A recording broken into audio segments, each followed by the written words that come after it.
ఈరోజు చంద్రబాబు నాయుడు గారు medical college సీట్లు వద్దు అని ప్రభుత్వం ద్వారా లేఖ రాసి ఒక గిన్నిస్ బుక్కి ఎక్కినాడని చెప్పచ్చు.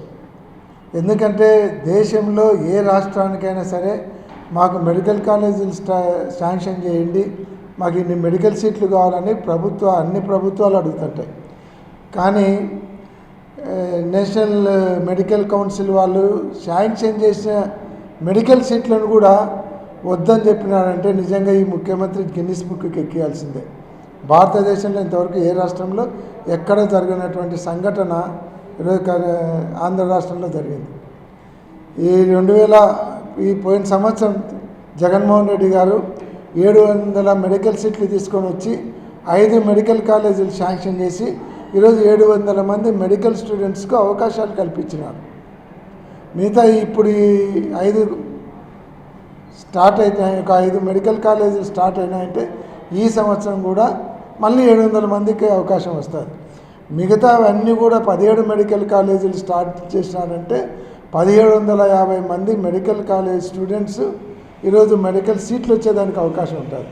ఈరోజు 1750 మెడికల్ సీట్లే కాదు, ప్రతి సంవత్సరం 1750 మెడికల్ సీట్లు వస్తూ ఉంటాయి. 1750 మందికి అవకాశం వస్తుంది. అట్లా లైఫ్ లాంగ్ వస్తూ పోతుంది. దాంతోపాటు హాస్పిటల్స్ డెవలప్ అవుతాయి. దాంతోపాటు పీజీ సీట్లు కూడా మనకు శాంక్షన్ అయితే వస్తూ ఉంటాయి. అంటే ఇది ఒక సైకిల్ చైన్ లాగా ముందరికి పోతూ ఉంటుంది ఈ కార్యక్రమం. అటువంటిది ప్రతి సంవత్సరం 1750 మంది డాక్టర్లు కావాలనుకునేటువంటి విద్యార్థుల ఆశల మీద నీళ్లు చల్లినాడు ఈరోజు చంద్రబాబు నాయుడు. ఇది చాలా దుర్మార్గం. భారతదేశంలో ఏ రాష్ట్ర ప్రభుత్వం అట్లా చేయదు. అదే జగన్మోహన్ రెడ్డి గారు ఉండింటే ఈ సంవత్సరం కూడా 750 మంది విద్యార్థులకు వచ్చేది. మళ్ళీ వచ్చే సంవత్సరంతో 1750 మందికి వచ్చేది.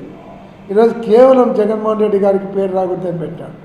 జగన్మోహన్ రెడ్డి గారు కూడా దాన్ని ప్రభుత్వం మీద భారం పడకుండా సెల్ఫ్ ఫైనాన్స్ సిస్టంలో ఎన్ఆర్ఐ సీట్లకు మాత్రమే ఎవరైతే అమౌంట్ కట్టగలుగుతారో వాళ్ళతో డబ్బులు వసూలు చేసి ఆ కాలేజీలు సెల్ఫ్ ఫైనాన్స్ కింద నడిపేటట్లు ఏర్పాటు చేస్తే ఈరోజు పేద విద్యార్థులకు చదువు డాక్టర్లు అయ్యే అవకాశాన్ని పోగొట్టినటువంటి ఘనత చంద్రబాబు నాయుడు గారికి ఉంది.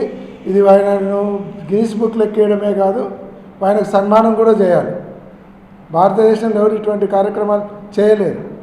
కాబట్టి ఇప్పటికైనా చంద్రబాబు నాయుడు గారు డాక్టర్లు కావాలనేటువంటి విద్యార్థుల ఆశల మీద నీళ్లు చల్లకుండా ఇవాళ ఇప్పుడైతే ఏదైతే మెడికల్ కాలేజీలు జగన్మోహన్ రెడ్డి గారు స్టార్ట్ చేసినారో అవన్నీ పూర్తి చేయాలి, విద్యార్థులకు అవకాశం ఇవ్వాలి.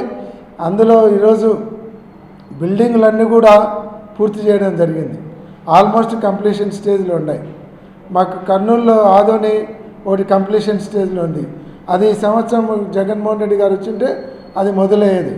రాష్ట్ర వ్యాప్తంగా 17 మెడికల్ కాలేజీలు తీసుకొని రావడం అంటే అసలు అదొక గిన్నిస్ రికార్డు. ఏ రాష్ట్ర ప్రభుత్వానికి నేషనల్ మెడికల్ కౌన్సిల్ వాళ్ళు 17 మెడికల్ కాలేజీలు శాంక్షన్ చేసినటువంటి చరిత్ర ఏ రాష్ట్రానికి లేదు. ఆ ఘనత జగన్మోహన్ రెడ్డి గారికి ఉంది. ఆ మెడికల్ కాలేజీలు వద్దని చెప్పినటువంటి ఘనత చంద్రబాబు నాయుడు గారికి ఉంది.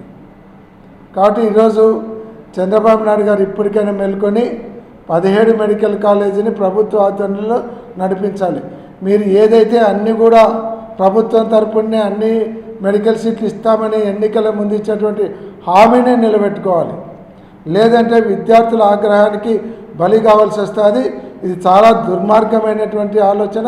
ఎందుకంటే ప్రతి సంవత్సరం ఈ 1750 మంది డాక్టర్లు అయ్యే అవకాశం కోల్పోవడమే కాకుండా 17 మెడికల్ కాలేజీలు వచ్చాయంటే అత్యాధునిక ఫెసిలిటీస్తో 17 చోట్ల హాస్పిటళ్ళు వస్తాయి.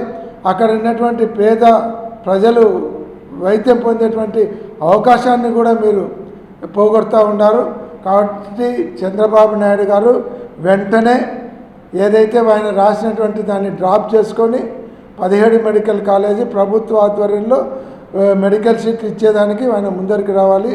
ఆ 17 మెడికల్ కాలేజీ స్టార్ట్ చేయాలని మేము డిమాండ్ చేస్తున్నాం. లేదంటే విద్యార్థులందరినీ కూడా కూడగట్టుకొని దీని మీద కార్యాచరణ రూపొందించి దీని మీద పోరాటం చేసేదానికి వైఎస్ఆర్ కాంగ్రెస్ పార్టీ సిద్ధంగా ఉంది.